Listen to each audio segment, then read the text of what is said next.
Well, 2020 was one crazy year.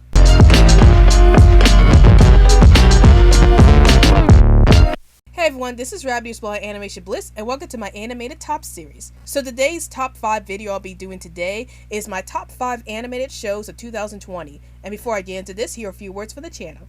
Alright Animaniacs, now let's get on the social media train.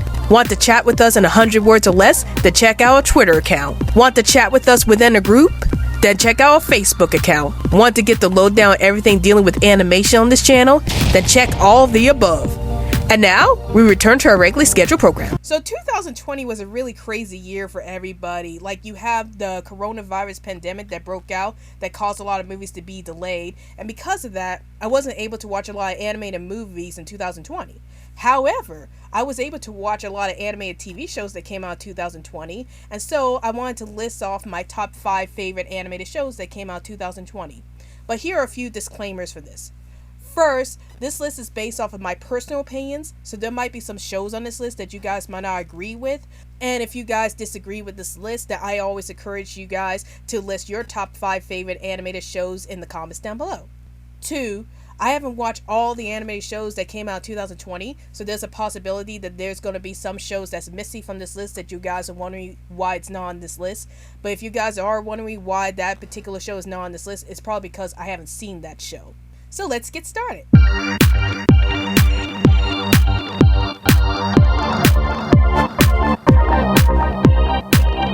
So The Midnight Gospel was a show that was created by Pendleton Ward, the creator of Adventure Time, and this was a show I was really looking forward to watching on Netflix because I was really interested in the odd art style of the series, and the fact that it was created by Pendleton Ward got me really excited because I really enjoy watching Adventure Time and wanted to see another show that was done by Pendleton Ward. So I finally gave The Midnight Gospel a chance, and it was probably one of the weirdest shows I ever seen on Netflix. Like, you got a lot of things going on in this series. Like, you have the main character going across different planets, interviewing all these different beings on each planet. And then you have all this crazy stuff going on in the background. Like, the first episode, you had a zombie apocalypse going on while the main character is doing an interview with the president. And I thought it was really interesting that you have all of these surreal imagery going on while the main character is trying to interview all these people at the same time. And then you have the show trying to talk about spirituality and religion and stuff like that throughout. So I thought that was really interesting, since it's rare that I've seen the show that talk about religion and spirituality in a cartoon setting.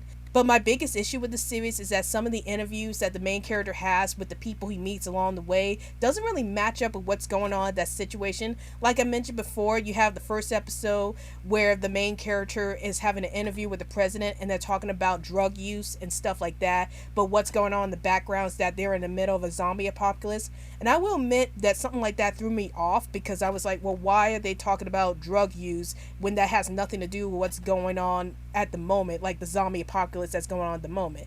So some people might be put off by how the conversations that the main character has with the people on the planets differ from what's going on in the background. But overall, The Midnight Gospel is a fantastic series to watch if you love surreal humor or surreal imagery in general, or if you're a huge fan of Adventure Time and you want to see more shows that has like Adventure Time's vibe. I definitely recommend you check out The Midnight Gospel.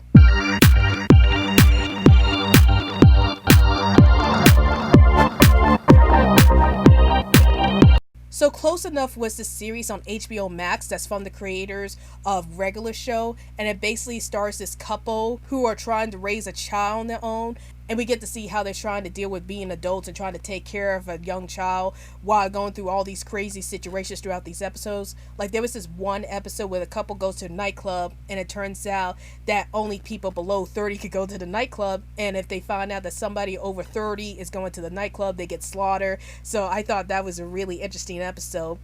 But Close Enough is exactly like Regular Show, as the episode starts off normally enough, but then the midway point through, weird stuff starts happening. Like I mentioned before, the episode where the couple goes to this nightclub and everything was going by normally until they found out that anybody who's over 50 years old ends up getting slaughtered at the nightclub. So that was something really interesting, and again, that's something that was famous with Regular Show, where they start off normally and then crazy things starts happening in the second half of the episode. So I love the fact that Close Enough follows Regular Show's tone, and I like the fact that this show explores what it's like to be an adult and how you have have to deal with taking care of a child and trying to get a job and stuff like that. So I like how Close Enough dealt with those themes as well as try to be crazy with the fantasy setting as well.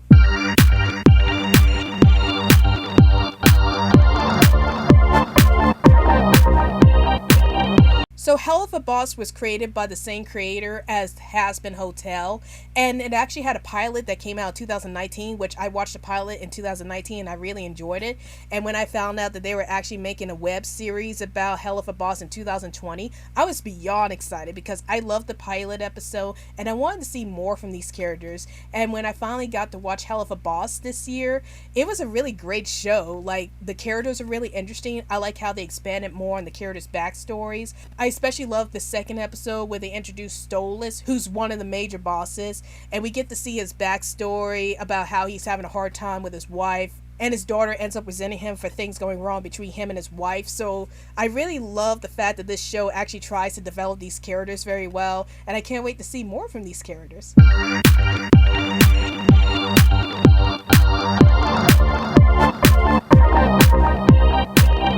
So Blood of Zeus is basically a show that takes place in Greek mythology, and I really enjoyed this series because, first of all, I love Greek mythology. It's always a subject that I'm always interested in, and I think the show from Netflix does a fantastic job with portraying Greek mythology. Like, you have these gods like Zeus, Hera, Hades show up in this series, and we get to see them fighting against all these monsters, and then we also get to see some relationship drama they have. Like, we get to see that Zeus is always sleeping around with all these women, and how it has a big negative impact on Hera, his wife. So I really enjoy seeing those aspects of the series. And another thing I really like about the series is that it's very bloody and gory. Like, there's a lot of characters getting killed in this series, and a lot of characters keep getting their limbs cut off. I know that sounds very sadist, but that's one of the things I really enjoy about this show, is that it shows the brutal side of Greek mythology. And if you enjoy Greek mythology, or you want to see the more brutal side of Greek mythology, then I definitely recommend you check out Blood of Zeus on Netflix. So before I get into my number one pick,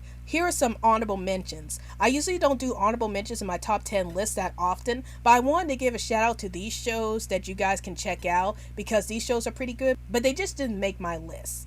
So here are some honorable mentions.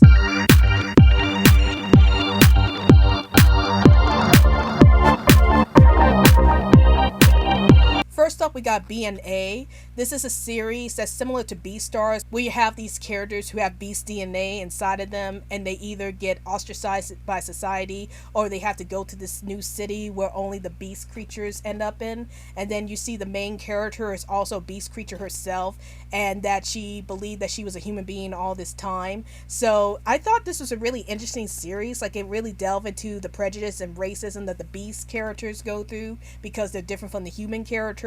And then we get to see the main character trying to deal with her powers and the fact that she's part beast. So I really like that aspect of the series, and it's definitely a great series to watch if you're a huge fan of Beastars. The next show is Dragon's Dogma, and this is a series on Netflix that's based off the video game series of the same name, and it basically has the main character trying to find the dragon who killed his family, but along the way, as he starts trying to fight off all these evil beings that come from the dragon, he starts becoming more corrupted himself. And I really enjoyed this series because you have the main character trying to stay good as he is, but then he starts becoming corrupted along the way because the dragon also took his heart throughout the entire series, and he's trying to get his heart back, but at the same time he's starting to get more mean-spirited as he goes along the journey because his heart was taken from him. So I really like that aspect of the series. And then the last show I wanted to mention was Japan Sinks 2020. So this show is about a group of people who are trying to find a safe place to live because Japan ended up sinking into the ocean in the series, and you follow these characters that are trying to find a safer place to live. Now, I didn't add this one to the list because I haven't finished watching the series yet, so I wasn't able to see what happened at the end of the series yet. But for what I've seen, it looks like a really interesting series. If you love anime shows that deal with disasters like earthquakes or an island sinking, then I definitely recommend checking out Japan Sinks 2020.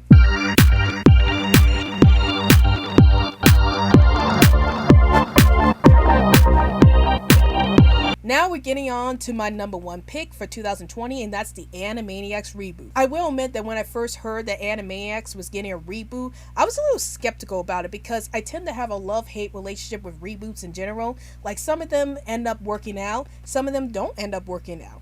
And I was afraid that the Animaniacs reboot wasn't going to work out. Like, it wasn't going to be as good as the original. But man, was I wrong about that. The Animaniacs reboot is a perfect example of how to do a reboot right. Like, they actually stay true to the tone of the original series, and they have the same characters like Yakko, Wacko, and Dot coming back into the series, and then they have Pinky and the Brain come back into the series, and they're basically doing the same thing that they did in the 1990s series, except now they're addressing it to the 2020s decade. And I really like the political humor they have, well, some of it, and I like the fact that these characters still remain their same goofy selves as they were in the 1990s, as it assured me that the crew working behind the series watched the original series themselves, and they knew what worked so well in the original series, and they were able to incorporate it into this reboot. The only problem with this reboot is that they don't feature the other characters like Rita and Run or Slappy Squirrel in those, so I was a bit disappointed that those characters didn't show up. And also, there's a bit of behind the scene drama with the show regarding that the original creator, Tom Ruegger, didn't work on this show. So I am curious to see where the show is headed in the near future, and I can't wait to see more characters show up in the show when the show keeps going. So that's my top 5 animated shows of 2020, and tell me in the comments down below. Have you seen any of these shows before? And if you have, which one of these shows were your favorites? And tell me in the comments down below what were some of your top 5 animated shows in 2020. Please feel free to comment down below. Well, I hope you guys enjoyed this video. This is Robbie's Blog Animation Bliss, and I'll see you guys later. Hey guys, like this video? Then please feel free to hit that like button. And also, hit that subscribe button for more animation content from this channel. And now, roll the credits please.